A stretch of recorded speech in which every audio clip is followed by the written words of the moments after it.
we had set the time up for 10 o'clock on whatever day it was, and he showed up on time, but he showed up in a untucked, unironed golf shirt, half shaven, just really hair in disarray, shorts and flip-flops. And I was honestly taken back a little bit because my first question was, I go, well, you're on time, but you did realize we had an appointment today. Oh yeah, I just like to be casual. And on the inside, I didn't say it on the outside, but on the inside, I'm thinking, if you take care of my business the way that you take care of you, then we don't have anything to talk about. Welcome to the Small Steps, Big Wins podcast. I'm dedicated to helping you take control of your life. Together, we'll explore practical tips, expert advice, and inspiring stories to help you overcome obstacles and achieve your goals. Making small changes is possible and can lead to big results. Are you ready? Let's go do this. Welcome. We are in for another treat today, my friends. I have with me Bill Daley. He has owned a flooring and covering company for 18 years and host of the Fashion Guru podcast. I can't wait to dive into that as well. Bill's passion comes from the opportunity to help people create a visual and functional environment that enhances their lives, whether it is in their home or the clothes that they wear. He also believes that life is too short to wear boring clothes. Bill, welcome. Thank you for having me, Sue. I'm delighted to be on with you. Oh, I'm excited that you're here. I would love if you would share a bit about your story and where you are today. Sure. So since there's kind of two stories, we'll address them as they come. But the first one that started early was my stint in the floor covering industry. And those 38 years doesn't include the early years. It includes at post, or I guess my senior year of high school. So anyway, I was born and raised in Iowa. It was a small town back then. It's gotten a lot bigger now, it's always been a great place to be. I started working very, very early. I was pushing a lawnmower when I was 8 years old. I was selling greeting cards door to door. I think some of my old neighbors still have those greeting cards on the top shelf of their entry closet, I'm quite sure.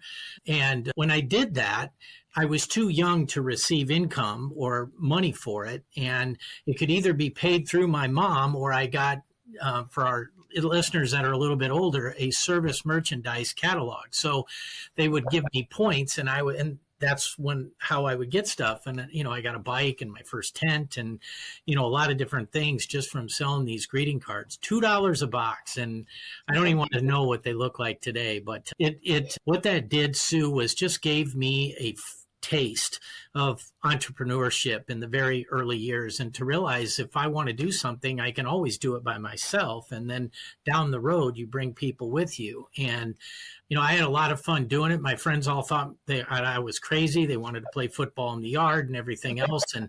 And I said, I can, but I've got half a box left. I need to get rid of these. And I would go around, and I think some people bought a couple boxes, in different times just because, they felt good about supporting me. And that'll come up later because that's really an important part.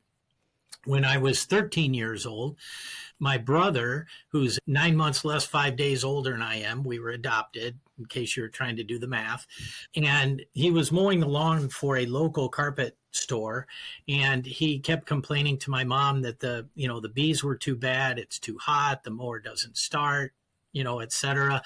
And so she loaded me up in her wood paneled station wagon and took me over there and said, Billy, you need to finish this. TJ made a commitment. And so I started mowing. And back in 1979, I was getting $30 to mow that lawn. And I went into the sales manager who was in charge of outside things, and I said to him, I just have one question. He asked me, how did it go? Came out, looked at it, looks really good. And I said, I have one question. How many times can I mow this every week? Because that was a lot of money in 1979. And after working, I'd go to the Steak and Shake next door and have a steak and shake and a milkshake waiting for my mom to come pick me back up. And, that was a lot of fun. And I graduated to the warehouse and, was picking up scraps and sweeping and making cuts and all that kind of stuff, and worked there through my high school years, and went off to the University of Iowa and came back and started back in the floor covering industry. So apparently university was all about learning how to drink and all the things outside of education that you do. But I was delighted to do it. I was a sales manager in a local retail flooring chain, much bigger than I am. But I learned an awful lot there. I learned about managing people. I learned about, managing myself. Nope. I learned about managing things. And many things I've learned I can't control. So I can either get hung up on it or I can move on and take the skills that somebody does have and extrapolate on that. I did well. I've always been a selling manager, so to speak. I own the store now. I still sell all the time. And back in 1994, I was asked by the past owner of my store if I'd like to come in and switch and come join him. And the timing was perfect. I did. And within pretty short order, I was his sales manager, and, we were off to the races and having fun. And then when they wanted to retire in 2007, my partner and I, we've been working in that store where I started mowing the lawn. So we've been working together since 1979, and Wow. he handles the installation operations and I oversee it a little bit and, run the store and sell and so forth. But when we bought that in 2000, it was September of 2007. And if anybody remembers what the economy was like, I mortgaged my house. I pushed all my chips into the center of the table and said, I'm all in. This is what I had. We made it happen. Our first half of the fiscal year was a record-breaking time for the store because I was super excited. And then 2008 hit, and I had a gut punch that I didn't put in my business plan. I'll put it that way. My projections were very conservative, and we can do this and knock it out of the park. I wasn't sandbagging, don't get me wrong, but when that economy hit, we went down $1 million overnight, and Wow. I was pretty nervous, to say the least, because I already put everything in. I didn't have anything to go back to. So the only thing you can do in those times is just not pay yourself. And that's no fun, of course, either. But I found myself saying this can't last another month for almost 3 years. And, Wow. as things started to change over that period of time, there was probably 30% of all the floor covering stores in the United States went bankrupt. The industry changed. For whatever reason, I believe it was just a divine guidance that God allowed us to survive. And we'll get into that a little bit later as well, what I believe really happened. But here we are. I learned how to ski on a black diamond hill, so the bunny hill doesn't bother me at all.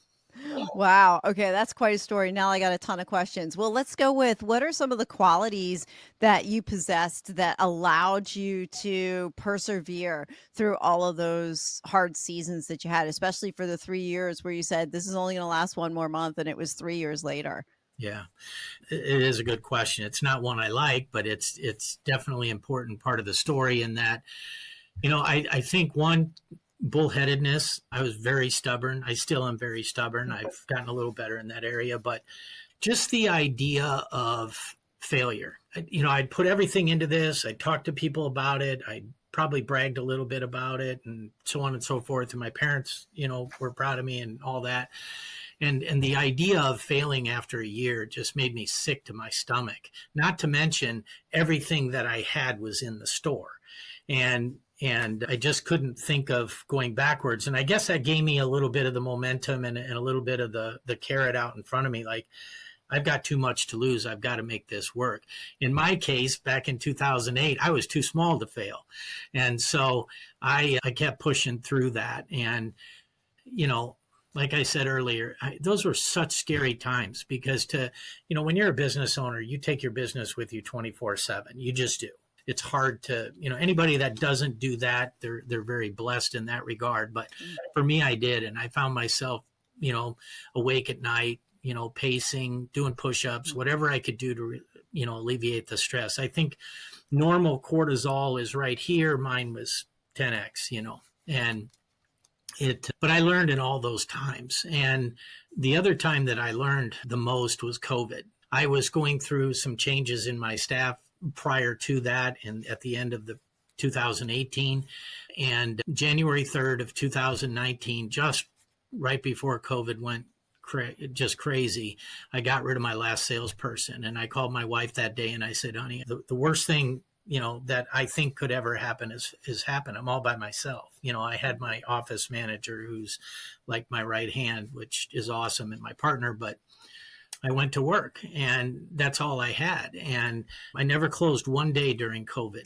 And I would do measures and things from 7 to 9 in the morning. I'd work in the store from 9 to 5. I did measures for client appointments on my way home, sometimes till 8, 9 o'clock. And I sat at my dining room table till midnight for 14 months doing paperwork that I didn't have time to do during the day. And I'm so, now that I'm past it, I'm so happy to have gone through that experience, because prior to that I said to myself, I can't do it alone. I've accepted unacceptable behavior only because I'm stuck. I can't change it. And I tell people a lot, it applies to fitness a lot, and I recently went through the 75 hard program with Andy Frisella, which was awesome. But your body and your system can do just about anything. It's your mind you have to convince. And that's what I learned through that period. And that's what I learned in that. Your story is threaded with perseverance. What's something that you learned about yourself through perseverance? Kind of a double layer there, but obviously, I have a strong faith in God, and, prayer happened a lot, I and even on my knees, which I didn't used to do. But, when things get really bad, I mean, what are you going to do? You're not going to die. I do realize that. And up to that point, I knew that God got me through absolutely 100% of everything that was ever thrown at me. I had a perfect record. That wasn't done perfectly, but I had a perfect record. And one of my friends reminded me that you'll get through this too. And he shared a story with me, Sue, that was, what you're doing right now, Bill, is you're standing in front of a boulder that is taller than you, and you can't see to either side. You can't see over it. You're right up against it, so you can't even turn around and look behind you. All you can see is that stone in front of your face, and you're never going to get over it. You have to get around it. And eventually you start to pivot. You make little baby steps and you start to pivot, and eventually you get around it. And the problems are still there, but now you can move forward, and eventually you are able to turn around and you look back, and that boulder looks about that big. Now it's a pebble. When all I could focus on, it was overwhelming. And so, that's the big story of what happened on that. And I just, again, I couldn't fail. It's not like I had a sunglass hut at the mall and I could just throw a blanket over it and walk away. Right. You had a lot invested into it, and a lot of small business owners and entrepreneurs do that. They throw their heart and their soul into it. You said something before that was a phrase that was curious, that caught my attention. You said you were too small to fail. What does that mean to you? Well, in the terms of when it was first coined, when all the banks were failing and Enron and everything else, and the government would give them all this money, nobody gave me a nickel. But for me, it's not just closing the doors. Oh, well, the corporation's gone. Everybody's got to go find new jobs. Every single client of my store is a piece of my reputation. It's a piece of the impact that we can make on the community by serving that client.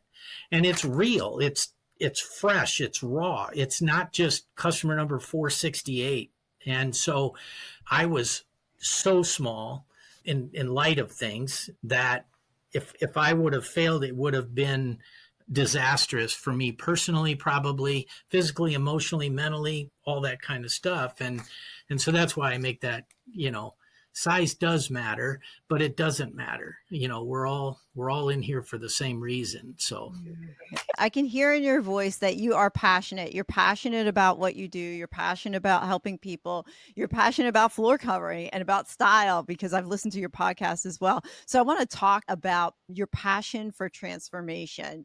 How do you help people navigate design for themselves? This is more of a technical question, but it has to do with being passionate. How do you help clients navigate design decisions if they come from a place they don't know where to begin? And they're like, yeah, I do want to transform. I hear the passion in his voice. What's something they can do?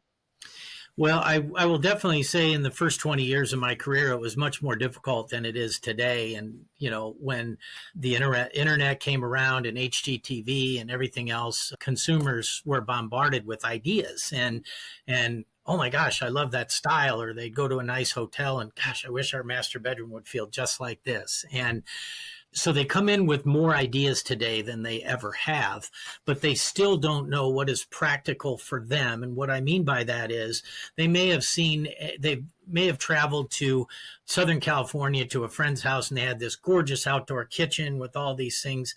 And that's all well and good. But here in my community in Iowa, where it's 20 below one day and 110 in the summer next, everything blows up. We don't have that stability here. And so maybe that kitchen looks great in Southern California, but it's not very practical in Davenport, Iowa. So that's part of it. I do what's called a design audit, and I just ask a lot of questions, and the questions reveal to me about the client.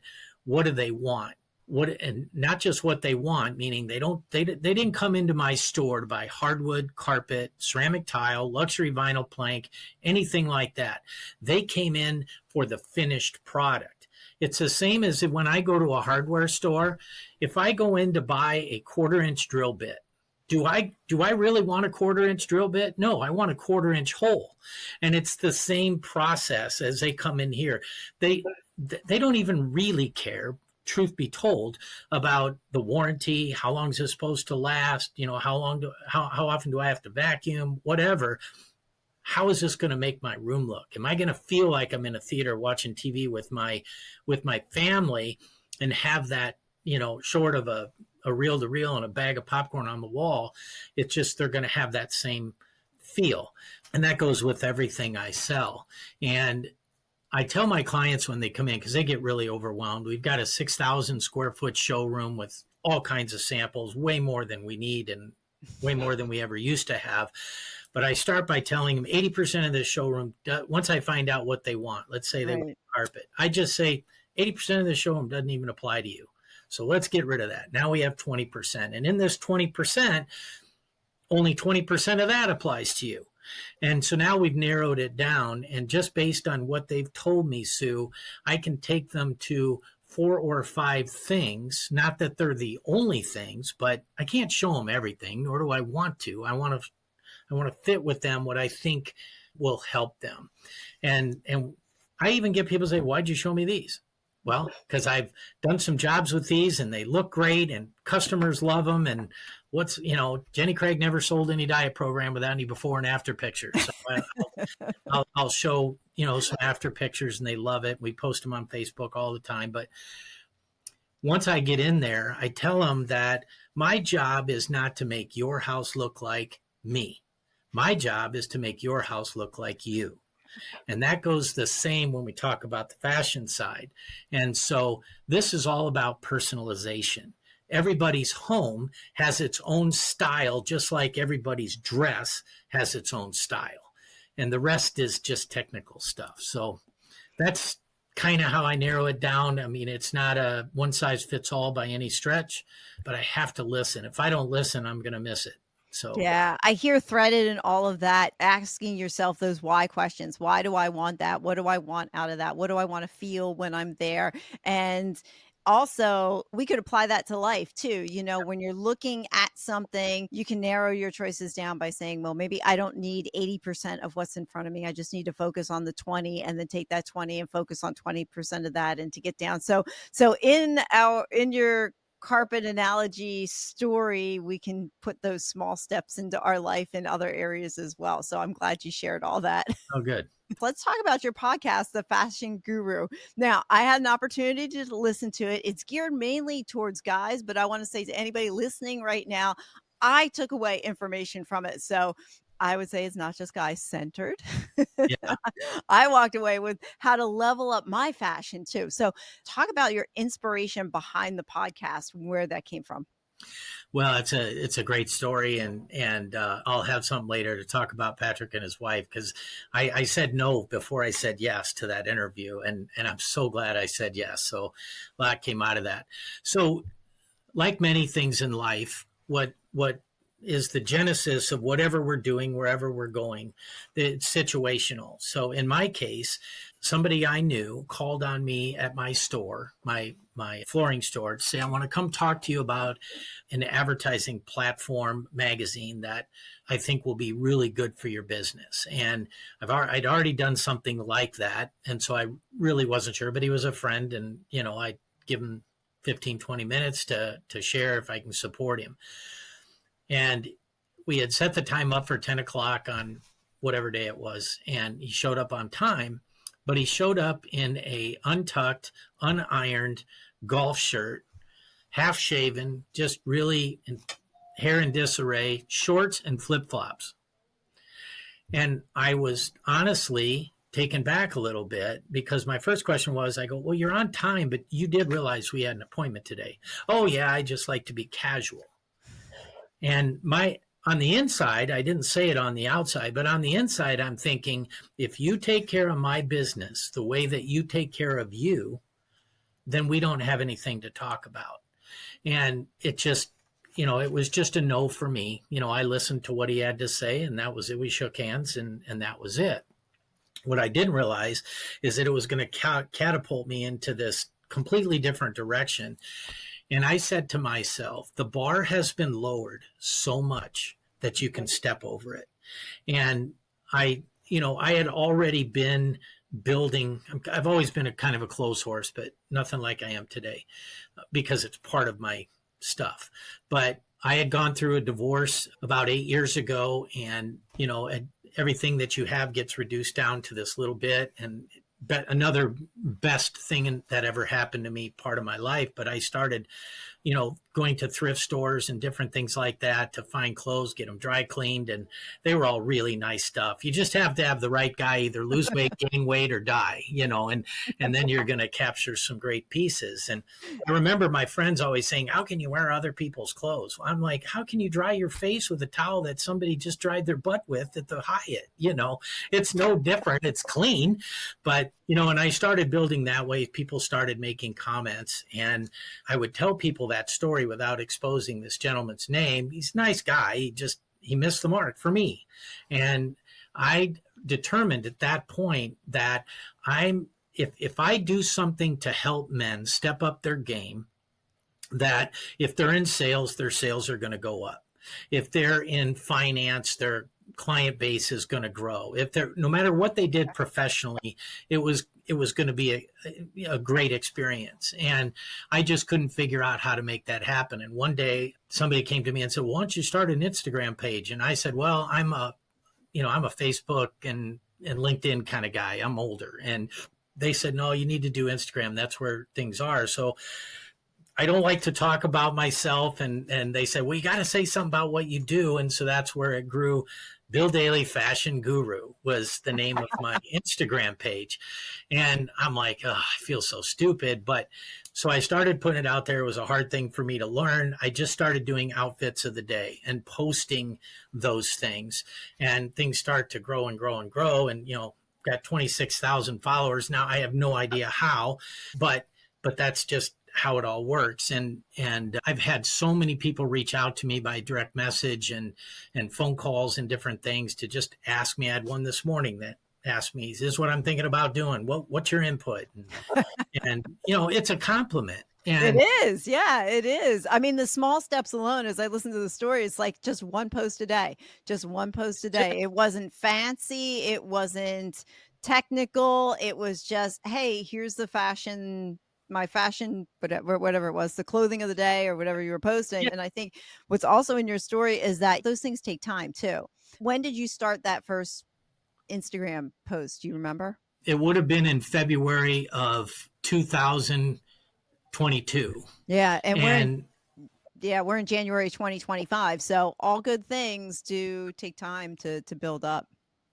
They do. And like you said, it's the consistency of, one a day. I may have made more than one post a day, but it was collectively on one outfit or what have you. And lo and behold, when I got to March 15th of last year, I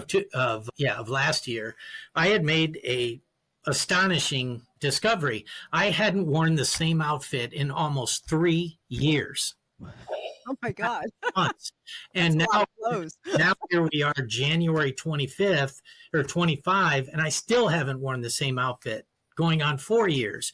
And people say, oh my gosh, how do you have that much? I mean, my closet's pretty big. I've got it set up like a men's store. So every night I go in and pick out what I'm going to buy or wear. And, I'm ready for the next day. I make some fun of it.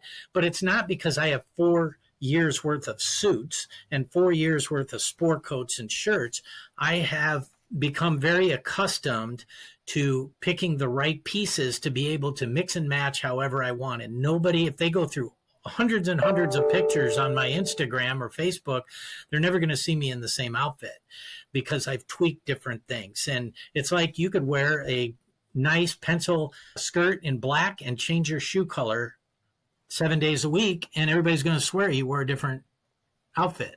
And it's kind of the same with a guy. And I create now 95% of everything I wear, I create. It's all custom from Bill Daley Designs. And it just morphed into something I didn't expect, but that was it. And for the new people out there, I am technologically Amish. I swear to you, I don't have a lot of mad skills in that. I can take a picture. All my pictures are done on an iPhone leaning against a coffee cup or something.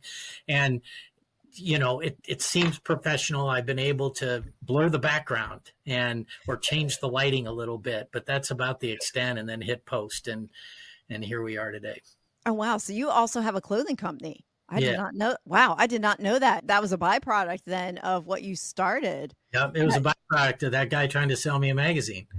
Wow. Yeah. That. And then the podcast also. The podcast grew from that. Yes. Wow. Wow. What's been the most interesting outcome from this experience that you've had? I think the most interesting outcome for me, Sue, is the things we say we can't do in our mind are just that. They're in our mind. And I have a propensity in some cases to play the real forward. And I can have arguments with myself that haven't even happened yet and actually get pissed about it, but I've learned that I can do hard things. I may not be as fast as the guy who has a team of 10, but I can do it. And the feedback that I get is what I didn't expect. And sometimes it's very humbling. Sometimes I think, well, they can't be serious, with that compliment or whatever. But I think it's because it's not to impress you, it's to impress upon you. When you do something with excellence, you will automatically stand out above the crowd because, again, that bar is so low. And I wouldn't say I'm the best dressed guy in town, but I'm in the top 10. And it's only because it's not super important to a lot of people, but now people expect it. If I showed up anywhere without a pocket square or without the right bracelet or something in my outfit, people are like, well, what happened? Did you wake up late? It's funny to hear that stuff because they expect it. And so that's kind of what I've learned out of that. So you talked about mindset. So what do you do when you get that voice in your head that tries to convince you to play small? That comes up more often than not. Self-talk, we're our worst enemy many times, and sometimes it's the enemy creating the enemy. But that's been an evolution for me. I'll be completely transparent. I'm an alcoholic, recovering, of course, never recovered, but I'll be sober 9 years in March. And what a journey that's been. And in terms of what I found out, I learned more in that experience about myself than I ever did about not drinking. That's only the symptom, but my life is way better because of that. I don't come to every morning now. I wake up, and I usually wake up early and go to bed early. And, it's all different. And it's just been a great experience. But most of all, it's been the life experience. I'm armed with that information about myself. So I know if there's a tiny bit of negativity, and I have negativity, I've got friends that'll prove it, but I can nip that in the bud quickly. Or, I talked to somebody this morning. I said, I can have 100 great things happen today, and 100 things happen today. 97 of them are really great, and 3 of them are bad. And I'll focus on the bad sometimes. I think that's just what we do as humans. But I'm starting to get to the other side where I can my good friend Jessica Regner out in Pennsylvania says, this is how you handle that situation. You say, well, this is interesting. I'm glad this happened because, and then fill in the blank. And that gives me the opportunity to see everything. Even if it's a bad situation, it can be used for good. Yeah, I was thinking it's like turning the language around and flipping the switch from the negative to the positive. And as you pointed out, everything that seems negative does have something good that can come out of it as well. Like to have that perspective that out of something, regardless of whether you deem it as good or bad, has something good in it for you.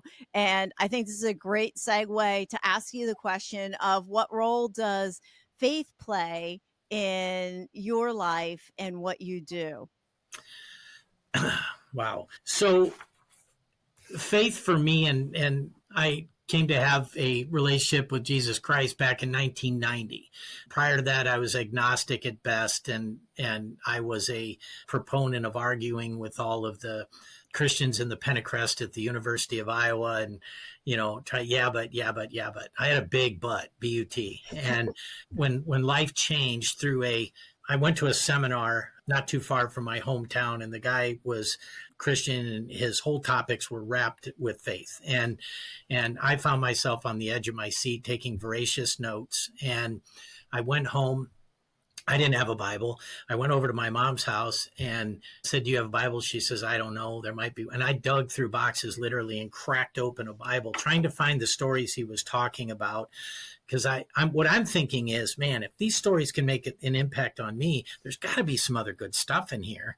And of course, there's a lot of good stuff in there from cover to cover. But I started reading, and that started my course of faith. And one thing I realized when I hear people say I was really mad at God, or I blamed the bad things that happened on God, because everybody's had bad things happen to them. I've been abused. I've had bad things. I've caused a lot of bad things, but never once did I blame it on God that I can recall. Maybe I did, but I can't recall ever doing that. I know he doesn't cause bad things now.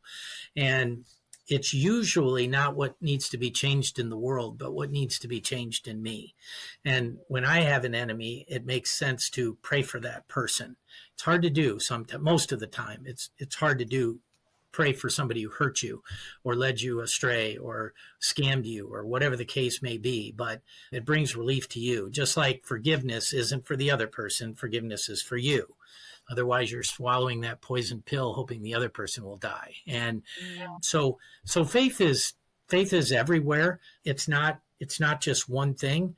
I said, and I think I coined it because I don't think I've ever heard it before, but I said to a friend of mine recently that I find my peace in the friends that I surround myself by, and allow God to talk through them and love me through them and encourage me through them and everything else. And I believe that. Obviously, there's peace in Jesus as well, but he uses the people with skin on them in my real life to make that happen. So very important component for sure.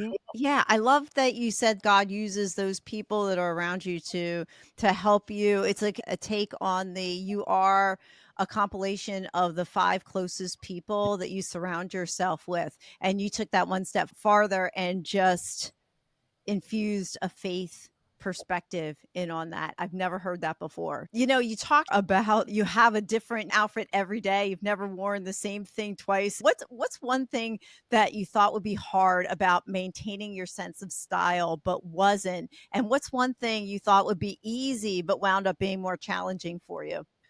The thing that I thought would be hard about maintaining was continuing to come up with new design, continuing to stretch myself and and falling into the trap of doing the same thing over and over again. Or maybe I would get to where I was bored and I would only have 4 or 5 outfits that I'd just rotate around and change my socks. And nothing could be further than the truth from what you just described. And I don't brag about not wearing the same. I say that to prove to people that it's not about what you have. It's about how you use what you have.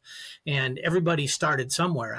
That's why I always mention in my story that I started at a thrift store, and I would actually go from one to the other on Saturday mornings, and try to get the pick. And some days I get nothing, and some days it was the mother load, and I would be able to work through that. All that stuff is gone. When my wife and I got married and she moved into my house, you're going to have to get rid of some stuff. And I got rid of 299 pieces of clothing. And I just remember that number clear. I could say 300. It sounds better, but it was 299 pieces that I took back to Goodwill or wherever it came from.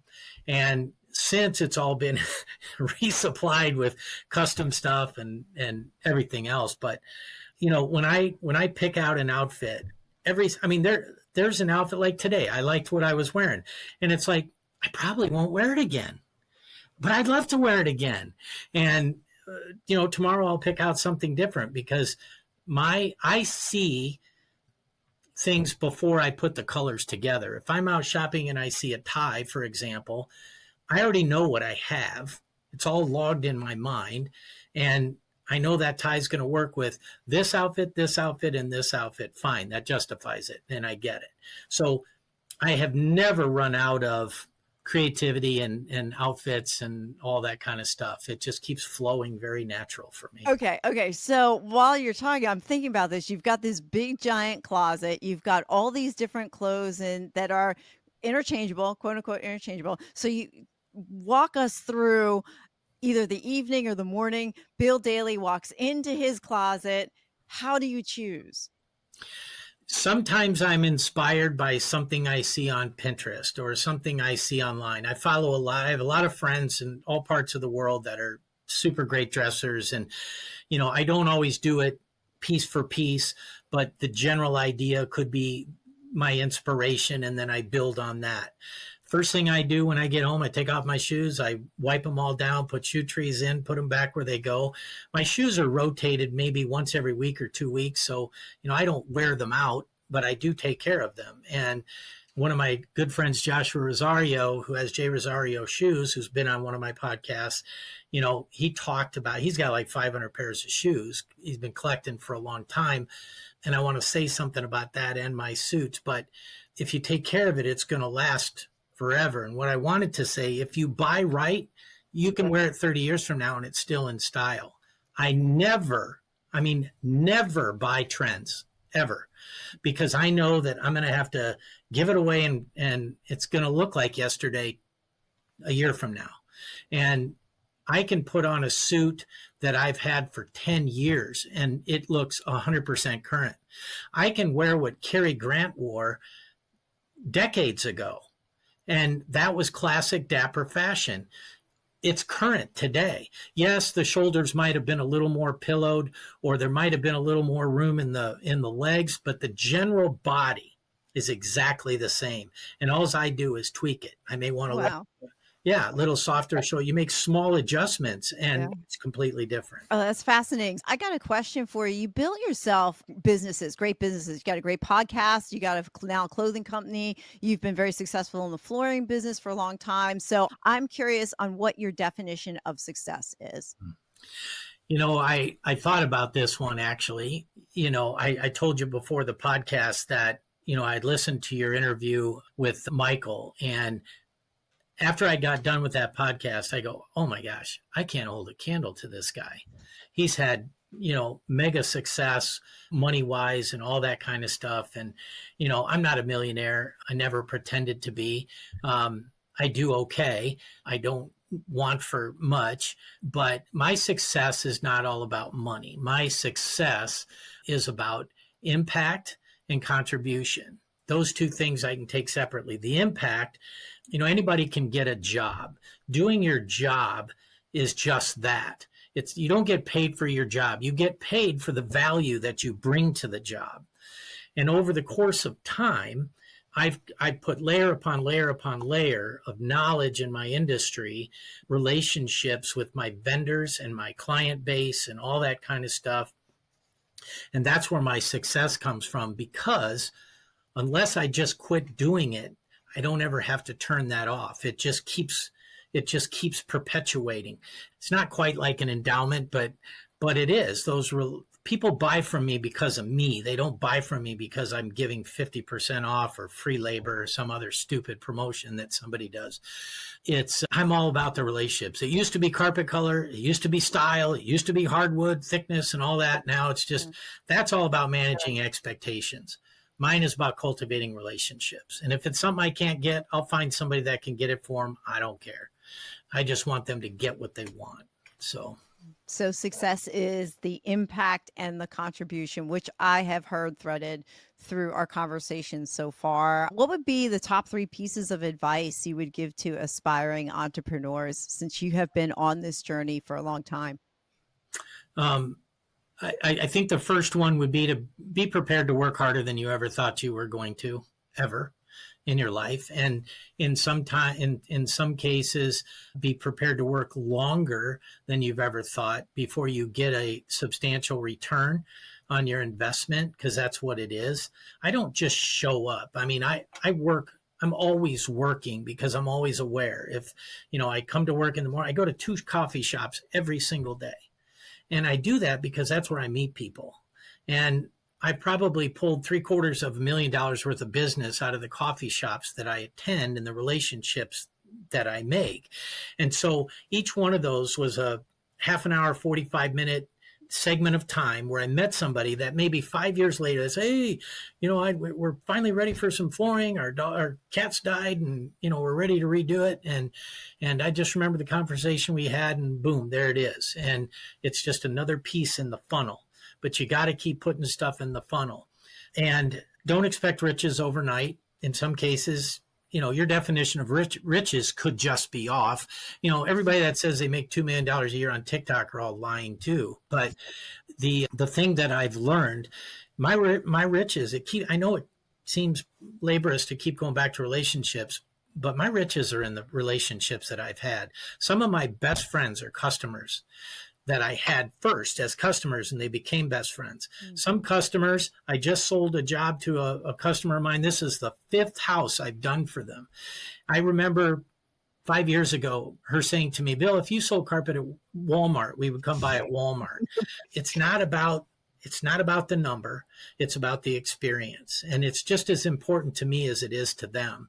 It's a measure of respect when they come in and trust me to do, and they trust me to do what they want. And it's one of my customers is a local university, and I've been working with them for 25 years. I developed a great relationship with all the people that were part of floor covering. Today, they just say, call Bill, tell him we need this and this and this done, whatever he thinks. And I'll go in and do it. I mean, I've done huge 6-figure projects where they didn't even know what they were getting until it was done. But that's that's about relationship, though. That's about building those relationships and building the trust within that relationship as well. Somebody isn't just going to trust you with a couple $1 million deal to put in carpet that you chose, and all they said, just let Bill do it. That's a testament to your integrity in your business, in what you built, and the fact that it's not the money that's the driver behind what you do. It's the relationships and the impact that you're having on those people.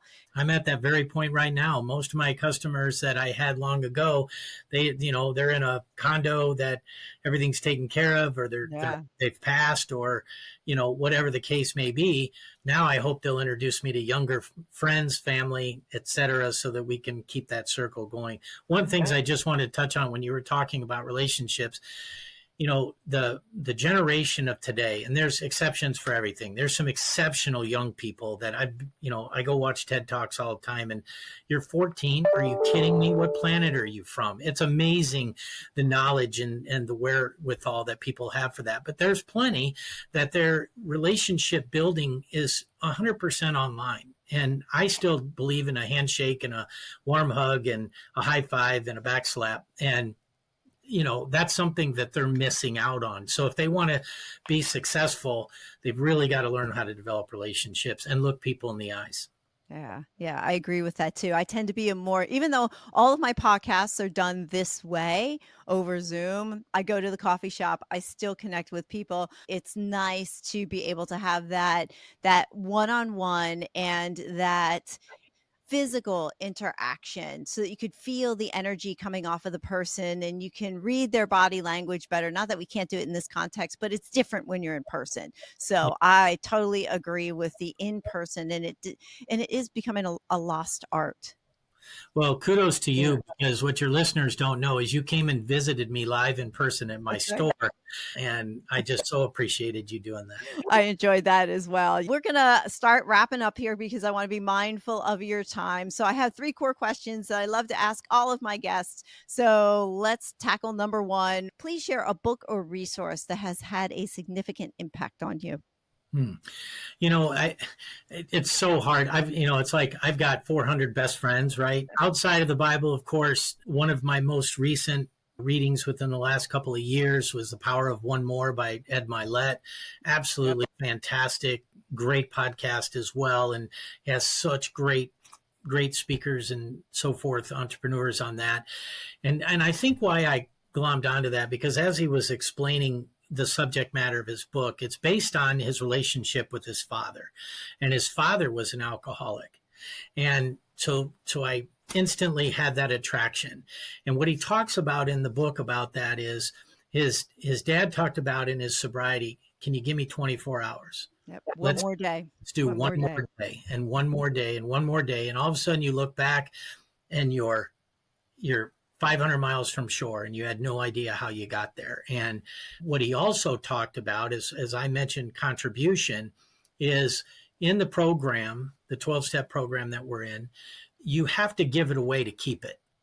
Meaning if I've been giving a gift and I've been blessed with so many wonderful gifts, the sobriety has been one of the biggest ones, I have to give that away. That means I have to help other people for fun and for free to get to their next level because somebody did it for me. Mm-hmm. And that still plays in business as well. There's people that I help out even when I can't probably afford to help them out, but I do it. And I joined an international organization called Rotary, which most people know about.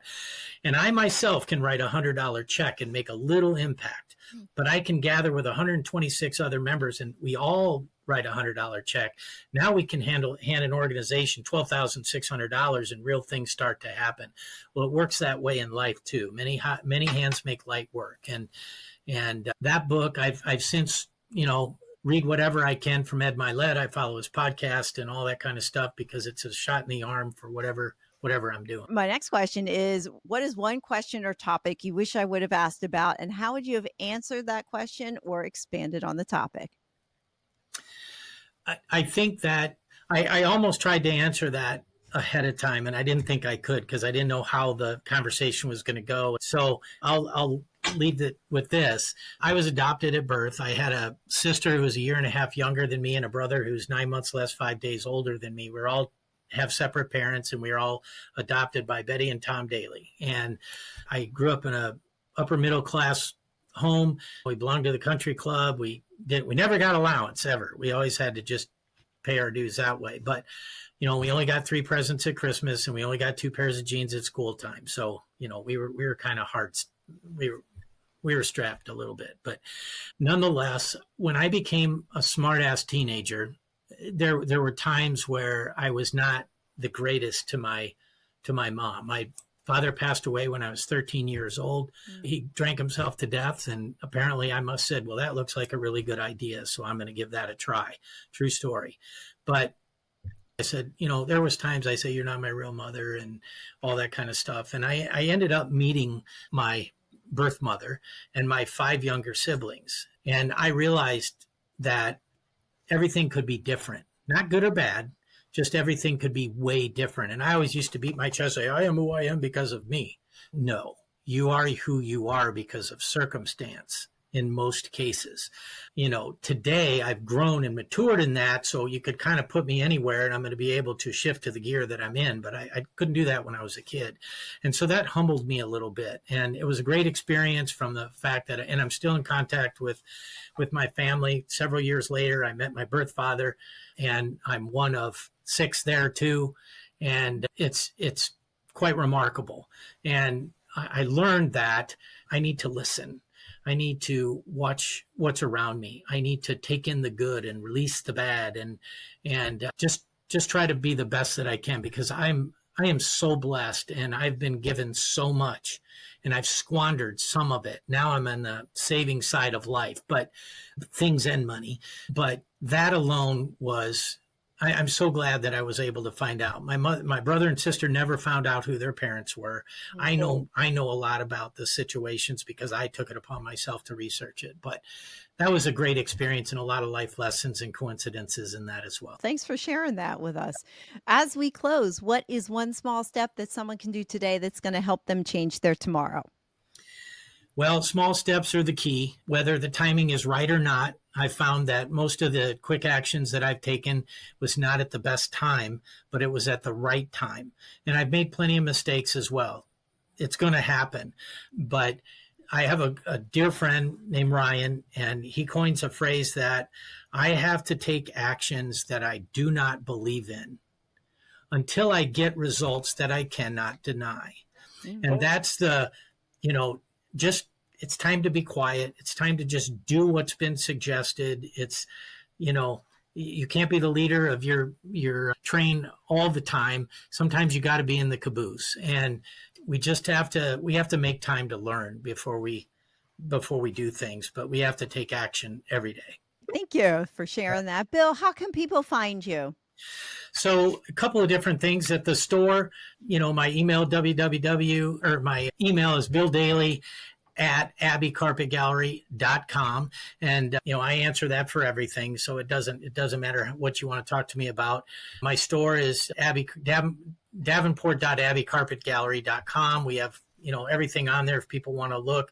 If one of your listeners is in a different area, we have 600 Abbey stores across the country. And so I can make introduction to the owner of that store.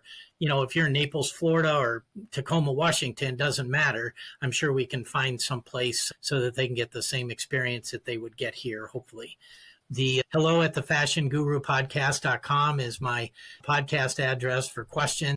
That's where I have fun, and I've got a landing page there with all the information and whatnot, and have a lot of fun. My newest episode of season 3, episode 1, dropped yesterday, so check it out on Spotify, Amazon, iHeart, and Apple Podcasts. Well, Bill, thank you so much for the gift of your time. This conversation has been thoroughly delightful. I've enjoyed every moment. So have I, Sue. Thanks for having me on. Thank you for listening to another episode of the Small Steps, Big Wins podcast. I value your time with me, and I seek to make every moment count. In order to make lasting change in your life, listening is usually not enough.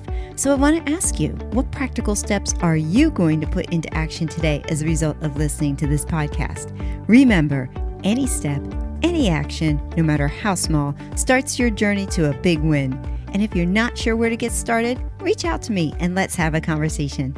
Until next time, love yourself, then love others. Peace.